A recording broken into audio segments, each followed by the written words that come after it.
Buenas equipo, ¿cómo andan? Bueno, preparé un poco de material sobre algunas cosas que estuvimos viendo en clases previas con los chicos de la mañana. Y la idea es ir integrando un poco de todas estas cosas y hacerlo un poco más a conciencia. En especial, un buen concepto que hemos estado viendo es la respiración cuadrada, que es una técnica que nos mostró Gaby, nuestro profe de yoga, y ver cómo empezar a aplicar este tipo de cositas en Jiu-Jitsu. Bueno, primero, cosas importantes para entender el tema es qué músculos son los que usamos para respirar. El principal de todos, que asumo que muchos lo conocen, es el diafragma. El diafragma es un músculo que se localiza en la parte media del tronco y que básicamente divide el tórax del abdomen, ¿sí? Este músculo, cuando se mueve hacia arriba y hacia abajo, cambia los tamaños de la caja torácica, aumentando el volumen pulmonar cuando baja y disminuyéndolo cuando sube. Eso hace que la presión que se genera en el tórax meta o saque el aire. Además del diafragma, tenemos músculos torácicos, sobre todo que son de función accesoria, que van a complementar este movimiento del diafragma con apertura torácica para expandir el tamaño del tórax y permitir que el pulmón en el mismo tórax también se expanda y que no sea solamente invadiendo parte del abdomen. A su vez también tenemos músculos abdominales, que son los que facilitan este movimiento del diafragma, que van a ser principalmente los músculos abdominales y de función más secundaria los músculos de la espalda y los otros transversos abdominales. Ahora, esto es importante porque son todos músculos que participan en la respiración y que muchas veces no utilizamos. Eso hay que tenerlo en cuenta. Fíjense cómo con esta configuración muscular el tórax lo podemos ver como un cilindro, un rectángulo, que según lo que yo contraiga o expanda puede achicar una de sus partes, y eso nos va a cambiar la dinámica de la gravedad en el tórax y de la expansión de los pulmones. Para hablar un poquito de esto, vamos a adentrarnos un poco en cómo funciona el pulmón, que nosotros en el pulmón hacemos todo el intercambio de oxígeno con el ambiente. El pulmón tiene toda una ramificación interna que termina en unos saquitos, en unos espacios que son así como un saco, que son los alvéolos, ¿sí? Este árbol va a llevar tanto el aire que ingresa por la boca, por la nariz, como también se va a unir en cierto punto toda la irrigación sanguínea con las arterias y venas correspondientes, para terminar en los alvéolos. En esto hay un concepto que es la relación ventilación-perfusión, que es muy interesante y súper útil para nuestra actividad, porque nos habla de cómo optimizar la respiración. Para optimizar la respiración, la relación entre ventilación y perfusión tiene que ser igual. No me sirve que una parte del pulmón esté muy ventilada, o sea, con mucho oxígeno, si no le llega sangre, y no me sirve que una parte tenga mucha sangre si no le llega oxígeno, que justamente es lo que sucede fisiológicamente en el cuerpo.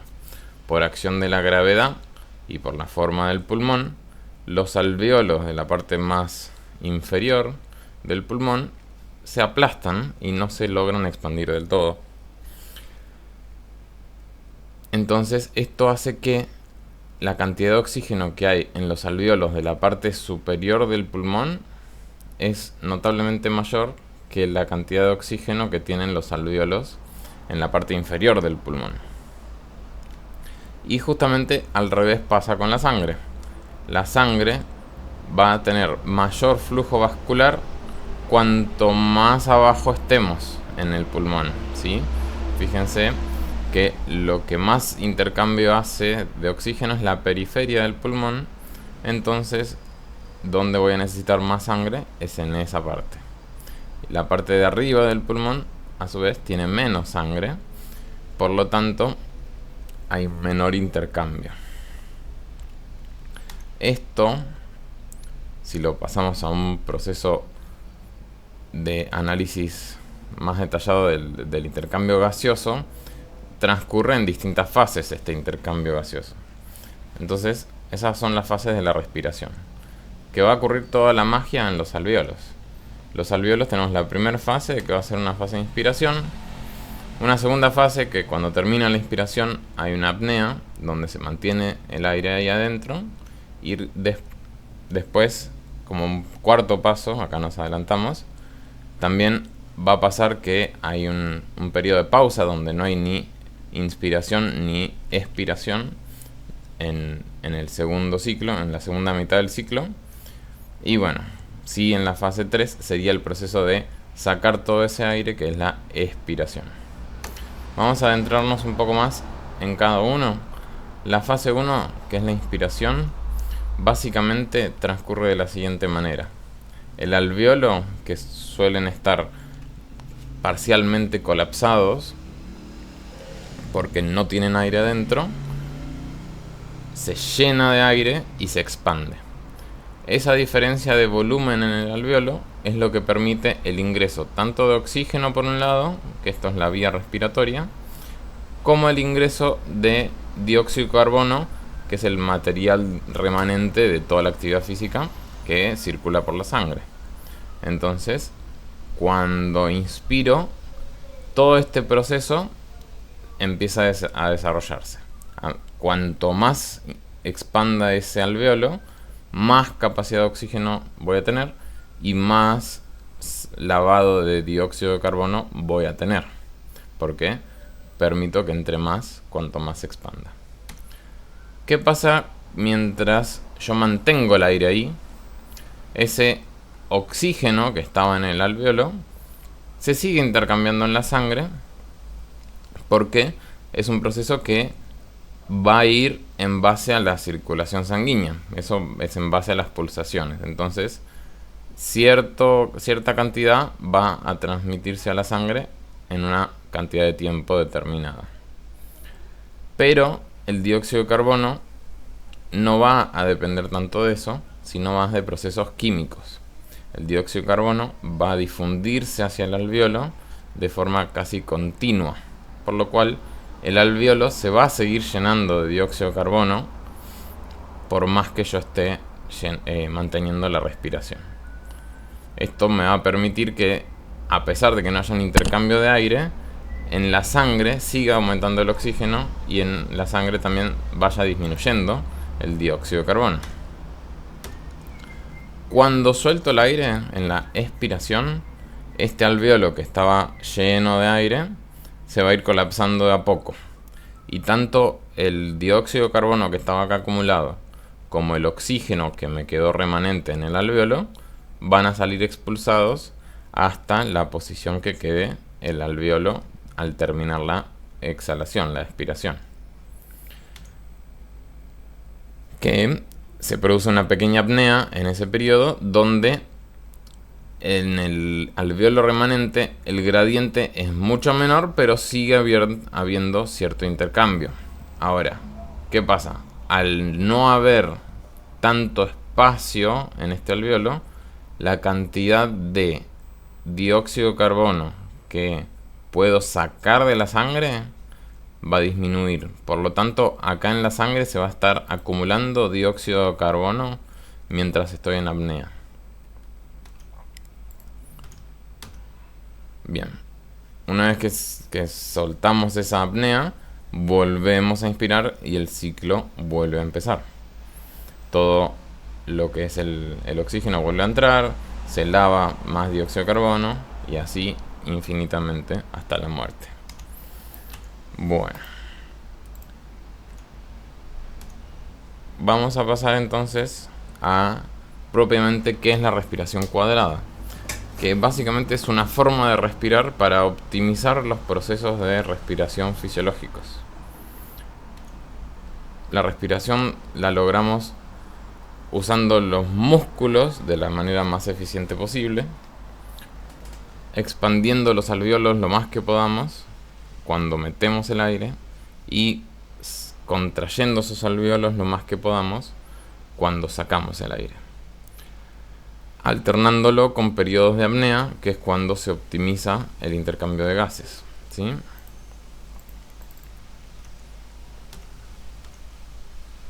Ahora, durante la inspiración, ¿qué músculos vamos a usar? Durante la inspiración, la idea es que sean 4 segundos, pero van a tener como si fuese cierto orden. El músculo que más me expande los alvéolos va a ser por lejos el diafragma, ¿sí?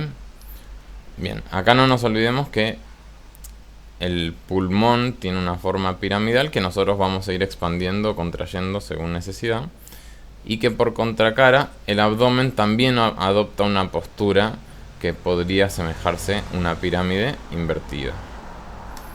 Entonces, arrancamos con el diafragma. El diafragma, que nos dividía el tórax y el abdomen, no puede estar en esta posición. El diafragma, para que yo tenga más inspiración y que los alvéolos se expandan más, tiene que estar bien abajo. Entonces tengo que descender el diafragma lo más posible. Para esto vamos a tener que ayudarnos un poco de los músculos abdominales, ¿sí? Es un error muchas veces querer hacer una inspiración máxima contrayendo músculos abdominales. ¿Por qué? Porque no le estoy dejando el espacio al diafragma para que baje. Para poder tener ese espacio, estos músculos tienen que estar relajados, tienen que estar bien distendidos y bien adelante, haciendo como si fuese una panza de embarazado. Esa sería la postura correcta para bajar bien el diafragma. Y además, de forma secundaria, complementamos con los músculos del tórax. En el tórax es un error intentar, por un lado, levantar la cabeza, porque esto nos limita hacia arriba el tórax. Fíjense, si yo dejo esta configuración, el vértice del tórax está en este punto donde está el mouse. En cambio, si yo bajo la cabeza, creo una curvatura en la columna que permite que el vértice del pulmón esté mucho más alto. A su vez, los músculos pectorales, si están muy contraídos, van a aplastar la parrilla costal de adelante. En cambio, si los relajo, esos músculos van a hacer como una pequeña protrusión hacia adelante, ampliando la cantidad de volumen en el tórax. ¿Cómo logro esta última parte, que puede llegar a ser complicada?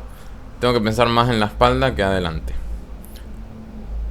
Va a depender principalmente de los músculos del dorso, sobre todo de los músculos que retraen las escápulas. Entonces la idea es que para que el pectoral se vaya para adelante, nosotros tiremos de las escápulas hacia la línea media. Después esto se sigue de 4 segundos de apnea, para que todo el aire que está en todo este espacio ampliado pueda intercambiarse con la sangre. Pasamos a la expiración. Acá hay algunas cositas que me quedaron de la presentación mal hechas, pero básicamente lo mismo. Tenemos posturas ideales para sacar todo el aire del tórax. Entonces tenemos que hacer el tórax lo más chiquitito posible. Esta postura que vimos que estaba mal para la inspiración, o no es óptima para la inspiración, en caso de la expiración es lo que vamos a buscar, con el pectoral bien retraído. Y en cambio, esta curvatura de la espalda, de la columna cervical, para ampliar el tórax, ahora no nos sirve. Ahora queremos que se achique. Eso lo vamos a ver, pero primero el diafragma. El diafragma no puede estar tampoco en esta posición neutra, como en la inspiración tampoco, ¿sí? No puede estar descendido. En este caso el diafragma tiene que subir lo más posible. ¿Cómo logramos eso?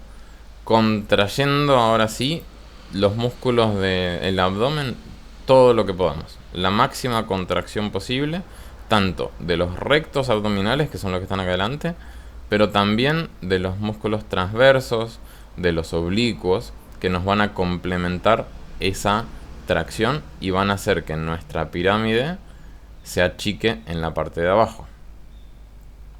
Eso va a hacer que la elevación del diafragma sea la elevación máxima. Además, lo complementamos entonces con los músculos del tórax, que, bien, acá tendríamos que, si tenemos los pectorales muy adelante, las escápulas muy retraídas, no vamos a tener el espacio como para, o sea, vamos a generar espacio para que ahí quede acumulado aire. Lo mismo la curvatura. Entonces, lo ideal sería levantar bien la cabeza para que la curvatura de la espalda se genere una concavidad y retraer bien los pectorales, ¿sí? Eso de los pectorales en este caso sería lo opuesto. En vez de juntar las escápulas, vamos a intentar separar las escápulas para que aplasten el tórax y eso saque el aire por la nariz o por la boca. Una vez que terminamos todos estos movimientos, hacemos 4 segundos más de apnea en expiración. Bien, entonces, ¿qué utilidades pueden llegar a tener esto? Un ejemplo, acá tenemos en rojo todo lo que serían las posturas de expiración y en amarillo las posturas de inspiración. En el Jiu-Jitsu muchas veces nos vamos a encontrar con situaciones que requieren de bastante equilibrio y control de nuestro propio cuerpo. Analizando de esta manera podemos saber qué parte de nuestro cuerpo está haciendo peso y qué parte no. Entonces, nosotros tenemos acá 2 puntos de bisagra que van a ser la cadera y la columna cervical. Esto en celeste representemos lo que es la inspiración máxima. Fíjense que el vértice se termina yendo bastante arriba y bastante abajo. Esto entonces está completamente estabilizado, por ende como que se separan lo máximo posible los 2 puntos de bisagra, y la cabeza, para poder lograr eso, entonces tuvo que bajar un poco. En una situación de expiración va a cambiar un poquito. Vamos a deprimir el punto de bisagra porque estamos haciendo más chiquito el tórax y más chiquito el abdomen a costa de haber sacado todo el aire. Entonces estos 2 puntos de bisagra se quedan más cerca uno de otro y le permite más flexibilidad a la estructura interna porque no tiene todo ese oxígeno haciendo tensión, y por ende la cabeza va a terminar un poco más alta, porque necesitamos generar esta curvatura con las cervicales, ¿recuerdan? ¿Qué pasa? En una situación, por ejemplo, cuando tenemos que hacer un control lateral, que nosotros lo que tenemos que controlar es la cadera del oponente, lo primero que hacemos es estabilizar la cadera y el tronco del oponente con las rodillas y bajar el culo, que sería nuestro punto de bisagra, lo más posible al piso. Y luego bloqueamos el tronco del oponente con el cuerpo. Ahora, si estuviésemos en inspiración profunda, que es cuando más espacio hay entre estas 2 bisagras, nosotros vamos a estar bastante pasados en nuestro centro de gravedad. ¿Por qué? Porque estiramos el punto de bisagra y le damos más palanca a nuestro oponente para sacarnos de encima. Fíjense dónde termina la cadera del oponente y dónde está mi punto de bisagra. Además, esto me va a hacer que yo tenga la cabeza para abajo, perdiendo también parte del control de la situación. En cambio, si estuviésemos controlando al oponente con una situación de expiración, nosotros tenemos la estructura acortada, entonces tenemos los puntos de bisagra más cerca uno del otro y van a estar con mayor proximidad a la cadera del oponente, ¿sí? Además, para hacer este movimiento vamos a tener que sí o sí levantar la cabeza, lo cual nos va a permitir tener el centro de gravedad más bajo y poder estar más atentos a lo que hace el oponente. Eso por un lado. Más allá de la parte de la expiración y un ejemplo en particular de los infinitos ejemplos que puede llegar a haber, tenemos la parte de la inspiración, que nos va a servir mucho más para la parte de fuerza y energía. Si bien también en situaciones de equilibrio vamos a necesitar inspiración también. ¿Cómo funciona el aporte energético de la inspiración y la apnea en inspiración? Porque es el punto de intercambio máximo de los gases que necesitamos. Nosotros cuando usamos los músculos, sobre todo cuando los usamos de forma explosiva, necesitamos energía inmediata. Y el músculo, para generar energía eficientemente, necesita de oxígeno. Si nosotros no estamos respirando bien, nos quedamos cortos de oxígeno y el músculo empieza a entrar en lo que es mecanismo de respiración anaeróbico, produciendo ácido láctico. Al producir ácido láctico nos aumenta la cantidad de dióxido de carbono. Eso en caso de que no haya oxígeno. Eso nos va a depender para qué camino me voy, dependiendo del oxígeno. Pero básicamente, si estoy generando más dióxido de carbono, voy a tener que respirar respirar más seguido si no hago esto. ¿Por qué? Porque voy a tener que lavarlo lo más posible. Si estoy lavando dióxido de carbono, voy a estar respirando súper rápido y eso al equilibrio nuevamente le va a afectar un montón. Va a afectar un montón la concentración, va a afectar un montón el grado de hidratación. Son un montón de factores que me altera. Si yo retengo, no necesito tanta respiración, porque tengo el aire todavía, el oxígeno todavía haciendo intercambio. Por más que no esté respirando aire nuevo, el oxígeno acá todavía sigue entrando a la sangre. Con ese aporte de oxígeno, el ácido láctico, en vez de generar dióxido de carbono, se convierte en lactato, y ese lactato se puede reutilizar cuando hay oxígeno en el músculo mismo, generando muchísima energía. Entonces van a tener más fuerza y se van a cansar más lento haciendo este tipo de respiraciones. Acá un poquitito de por qué esto sucede. Nosotros tenemos distintos tipos de músculo que usan distinto tipo de mecanismo predominante y que están muy expuestos a fluctuaciones de oxígeno en cuanto a cuál actúa en cada situación, ¿sí? Eso si lo quieren leer. Bien. Pasemos entonces a la última diapositiva, que es para reconocer todo el esfuerzo que se está haciendo en el gimnasio, sobre todo Iván, Lula y de todo el equipo, que nada, son lo más y ponen toda la garra.